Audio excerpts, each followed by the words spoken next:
Rebekah. According to Robert Lee Wyatt and Sandra Luber, portfolios have been commonplace assessment tools in schools of education and, in fact, in all disciplines of higher education.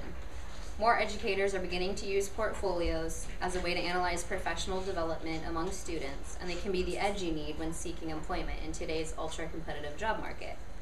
Today I'm going to share with you, my fellow classmates, aspects of my portfolio. I'm going to share the components that are unique to me, and today I'm going to touch on things that I've read, humor, my reactions to my recorded speeches, my ideas, and what I've learned this quarter. Initially, when I was rehearsing this, I figured there was no way at all I could do 7 to 10 minutes, but I actually hit the 12.5-minute mark and decided, okay, what am I going to cut out of this? So it's a little bit easier than I thought to talk about. First, we'll start with things that I have read.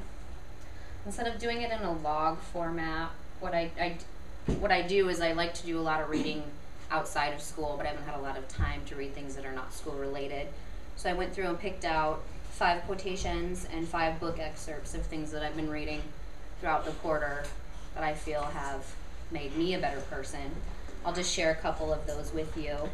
The favorite quotation that I have on here is by Kathleen Tierney-Crilly, and it's, "To wait for someone else or to expect someone else to make my life richer or fuller or more satisfying puts me in a constant state of suspension, and I miss all the moments that pass. They never come back to be experienced again." So that reminds me to live every day and every moment to the fullest. And from books, the one I've been reading most frequently lately is The Road Less Traveled by M. Scott Peck, MD. It's a psychology book about the psychology of love and relationships. And I wanted to share with you his definition of love. "I define love thus: the will to extend oneself for the purpose of nurturing one's own or another's spiritual growth." I thought that was the most beautiful, all-encompassing definition of love that I'd come across so far. So I figured I would share that with you. Next, we'll move along to humor. Now, I titled my humor section, "Humor is Definitely Subjective," because it is. How I selected my humor was I took from personal experience. All of these are anecdotes relating to my family. One is something my daughter said. Other things is something that happened when I was a kid, and things that my younger brothers have said or done, which are really hilarious. I'll share just 2 pieces of that with you. The first part, through the eyes of a child. When my daughter Riley was about 2 years old, she came up to me and she just seemed very upset. She had her hands on her hips and she said to me, "Mama, I was a tiny baby in your tummy. How did I get in there?" And she goes, "Did you eat me?" I laughed and laughed until I cried, and then I said, "Go ask your father." Another one that I like to share is I have 3 younger brothers. My middle brother, Roland, when he was about 4, was very proud of his new toothbrushing skills. He'd learned a song, and so he was in there brushing his teeth all the time. So he ran in the bathroom to brush his teeth. He came out a couple of minutes later, and he was crying, tears everywhere, white, creamy foam all over his face. He goes, "What kind of toothpaste is this anyway?" And he was holding a tube of Preparation H. So he's 26 now, and we still don't let him forget that. He still listens. Yeah. He never made that mistake again.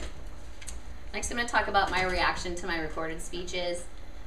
I put this part off until almost the very end because I absolutely despise watching myself on film. And once I got over the initial shock and horror of having to watch myself on film over and over again, I tried to look at it analytically. So I watched my videos with the rubrics from Dr. Phil alongside them so I could pinpoint what it is that he saw and then compare that to what I saw. Initially, I was like, what does he mean by lip smacking? I did not understand that at all, and I was so confused by what lip smacking was, because to me, that's like this, right? Or like chewing gum or something. But apparently, when I get nervous, I do this thing. Like I purse my lips. And so, to combat that, I've tried all kinds of things, chapstick. Basically, now that I'm aware of it, I'm going to try my best not to do it. It is, I guess, just a nervous reaction. The positives I got out of watching my speech was that I do manage to maintain tone and tempo fairly well throughout all of my speeches. So There's some negatives and some positives, and I didn't feel too terrible when I was done, but I guarantee you I will not be watching those again anytime soon. Now I'll share with you my ideas. I like that that was left up to just whatever we wanted them to be. So I did my ideas David Letterman style. I did the top 10 worst ideas I've ever had and the top 10 best ideas I've ever had. So I'll start with my worst ideas. Number 10, getting married at 20 years old. Number 9, staying in a domestic violence relationship for 10 years. Number 8, taking my first drink at 14 years old. Number 7, trying everything that was ever offered to me in high school. Notice high is in quotation marks. Number 6, using high school as social hour instead of preparation. Number 5, moving out of my parents' house at 16. Number 4, giving up on myself. Number 3, giving up on God. Number 2, believing that I could do whatever I want without consequences. And my number 1 worst idea ever was crack cocaine. It's pretty self-explanatory. We'll move on to my top 10 best ideas I've ever had. Number 10 would be realizing I needed help. Number 9 would be telling my parents the truth about how I'd been living my life. Number 8 would be getting into treatment.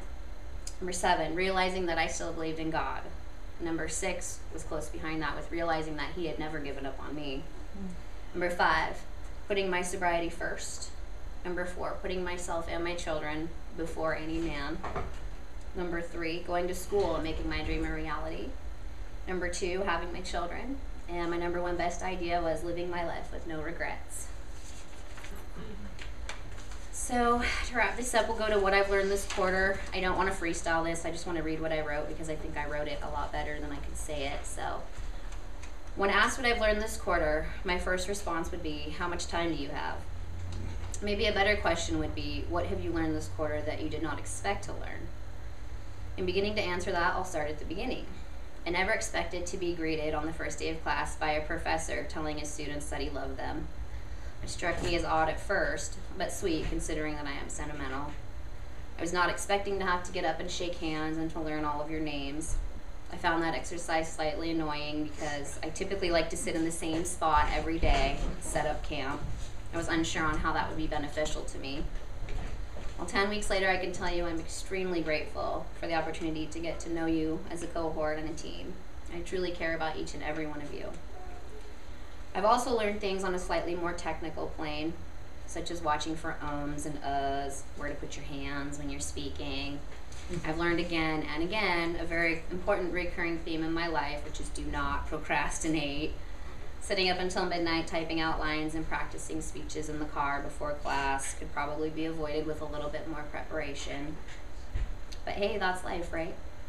I've learned that things don't always go perfectly and smoothly, no matter how much you plan or no matter how much you hope they will. You will get sick, you will miss class, and life will just keep on lifing. That's my made-up word for the day, lifing. Sometimes it'll be keep on lifing all over you, too. But most importantly, I've learned that public speaking is nothing to fear. We're all capable of presenting ourselves and our information clearly and professionally, and we've had lots of fun doing it. Just to wrap it up, I just want to say I wish I had endless time and resources to truly touch on all the things that I've gained from this course from all of you. Since I'm out of time, may God bless you and keep you till we meet again.